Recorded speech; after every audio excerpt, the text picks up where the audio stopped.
Let's माई आज का अखबार। नमस्कार। लेट्स माइक आज का अखबार में आपका स्वागत। रोज की तरह हम आपके लिए लेकर आए हैं दुनिया भर के बड़े और खास अखबारों के एडिटोरियल और ओपिनियन पेजेस का विश्लेषण। सबसे पहले रुख करते हैं ब्रिटेन के प्रमुख अखबार द गार्डियन का, जिसने अपने editorial the guardian view on Britain helping Ukraine build the weapons independence की नीड्स में यूरोप और यूक्रेन युद्ध के नए मोड़ का विस्तृत विश्लेषण किया है। अखबार ने लिखा है कि मॉस्को इस उम्मीद में है कि पश्चिमी देशों की अंदरूनी राजनीति समय के साथ कीव को मिलने वाली सैन्य सहायता को कमजोर कर देगी। इसलिए ब्रिटेन और यूरोप का सही जवाब यह होना चाहिए कि यूक्रेन को खुद अपनी रक्षा प्रणालियों का निर्माण करने के योग्य बनाया जाए। संपादकीय में इस बात पर जोर दिया गया है कि ब्रिटेन फ्रांस के सहयोग वाली स्टॉर्म शैडो क्रूज मिसाइल्स के कलपुर्जों से जुड़ी गोपनीय जानकारियां साझा कर रहा है, ताकि यूक्रेन अपनी धरती पर ही इनको असेंबल कर सके।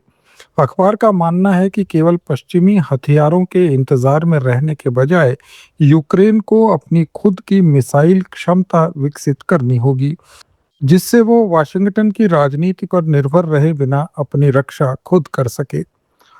अब रुख करते हैं पाकिस्तान के प्रमुख अंग्रेजी अखबार डॉन का, जिसने अपने एडिटोरियल पेज पर देश की आंतरिक राजनीति और प्रशासनिक व्यवस्था पर तीखा प्रहार किया है। डॉन का एडिटोरियल अनलर्न्ड लेसन्स ऑफ हिस्ट्री शीर्षक से छपा है।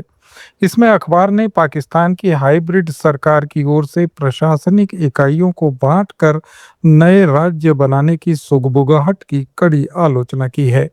डॉन लिखता है कि अतीत के तजुर्बों से सबक लिए बिना केवल राजनीतिक लाभ के लिए राज्यों का पुनर्गठन करना प्रशासनिक अव्यवस्था को जन्म देगा। डॉन का दूसरा एडिटोरियल वुमेन्स लीडरशिप पर है।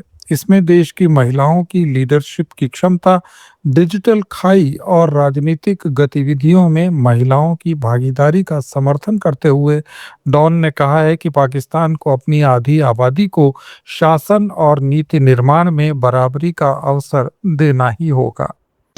अब बात करते हैं चीन की। वहां के प्रमुख अखबार चाइना डेली ने अपने एडिटोरियल पेज पर अमेरिका और चीन के संबंधों और वैश्विक कूटनीति पर सख्त रुख दिखाया है।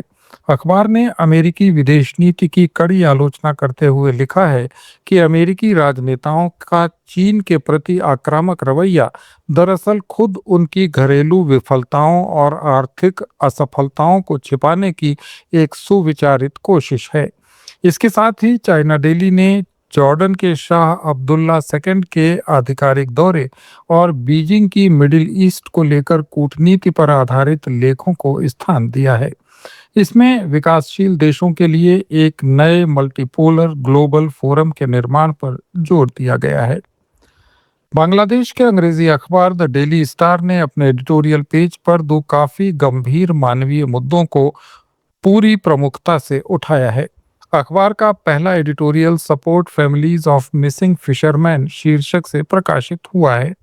इसमें द डेली स्टार ने लिखा है कि क्लाइमेट चेंज के कारण बंगाल की खाड़ी में आने वाले तूफानों की वजह से लापता होने वाले मछुआरों के परिवारों को अत्यधिक वित्तीय और सामाजिक तंगी का सामना करना पड़ रहा है। अखबार का मानना है कि सरकार को ऐसे परिवारों के लिए तुरंत एक राष्ट्रीय सुरक्षा कोष और पुनर्वास नीति बनानी चाहिए। द डेली स्टार का दूसरा संपादकीय deadly indifference to preventable migrant deaths नाम से प्रकाशित हुआ है। इसमें मेडिटेरियन सी में भूखे प्यासे तैरते हुए बांग्लादेशी प्रवासियों की मौत पर दुख जताते हुए मानव तस्करी के संगठित गिरोहों पर सख्त कानूनी प्रहार करने और सुरक्षित श्रम इमिग्रेशन की व्यवस्था करने की मांग अखबार ने की है। एक बार फिर से अमेरिका, वहां के अखबार द वॉशिंगटन पोस्ट के पन्ने पर मुख्यधारा के मीडिया, कॉरपोरेट प्रेशर और अभिव्यक्ति की स्वतंत्रता पर एक बेहद महत्वपूर्ण रिपोर्ट देखने को मिली है। वॉशिंगटन पोस्ट की वरिष्ठ ओपिनियन राइटर करेन अतिया से जुड़े मामले में छपी report Washington Post order to reinstate opinion writer ने पूरे अमेरिकी मीडिया जगत का ध्यान अपनी ओर खींचा है। एक स्वतंत्र मध्यस्थ की ओर से किए गए फैसले के तहत वॉशिंगटन पोस्ट को निर्देश दिया गया कि वो अनुचित रूप से निकाली गई अपनी एकमात्र अश्वेत ओपिनियन राइटर को तुरंत नौकरी पर बहाल करे।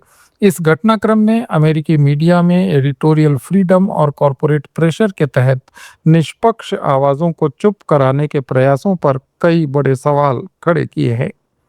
अब बात करते हैं मिडिल ईस्ट की। अल जजीरा के ओपिनियन पेज पर एक चर्चित लेख the right to health in Gaza is now a privilege शीर्षक से प्रकाशित हुआ है।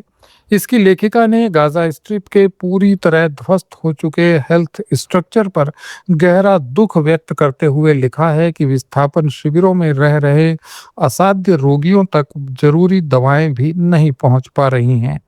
अल जजीरा का ये लेख बताता है कि संकटग्रस्त क्षेत्रों में स्वास्थ्य सेवा अब कोई मौलिक अधिकार नहीं बल्कि एक दुर्लभ विशेषाधिकार बन गया है, जहां वैश्विक मानवीय मदद की व्यवस्था भी पूरी तरह असफल साबित हुई है।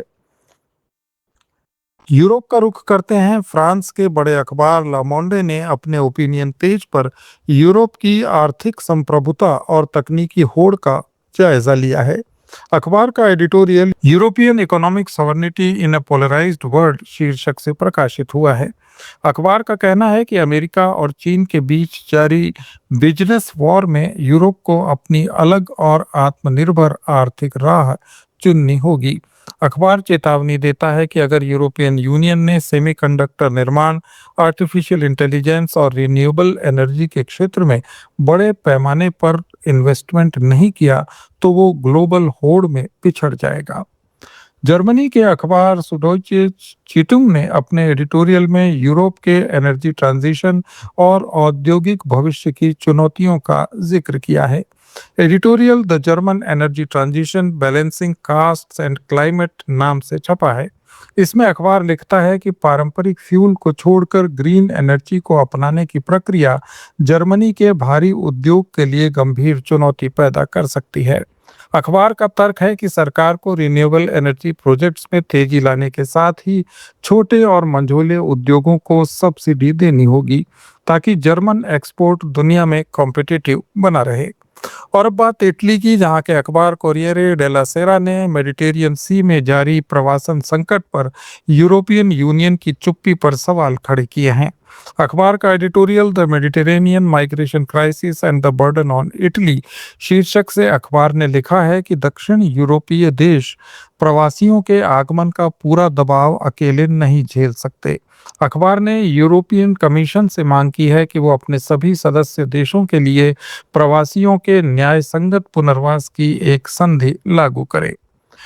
अब फिर से पड़ोसी देश श्रीलंका। वहां के अंग्रेजी अखबार द डेली मिरर ने अपने एडिटोरियल पेज पर देश की पर्यटन नीति और आर्थिक स्थिति पर संपादकीय the sustainable tourism Sri Lanka's road to economic stability शीर्षक से लिखा है कि पर्यटकों की संख्या में हो रहा इजाफा अर्थव्यवस्था के लिए सकारात्मक है, लेकिन केवल इस टेम्परेरी इनकम पर निर्भर रहने की बजाय सरकार को टूरिज्म इंफ्रास्ट्रक्चर और एविएशन फैसिलिटीज को अपग्रेड करने की जरूरत है।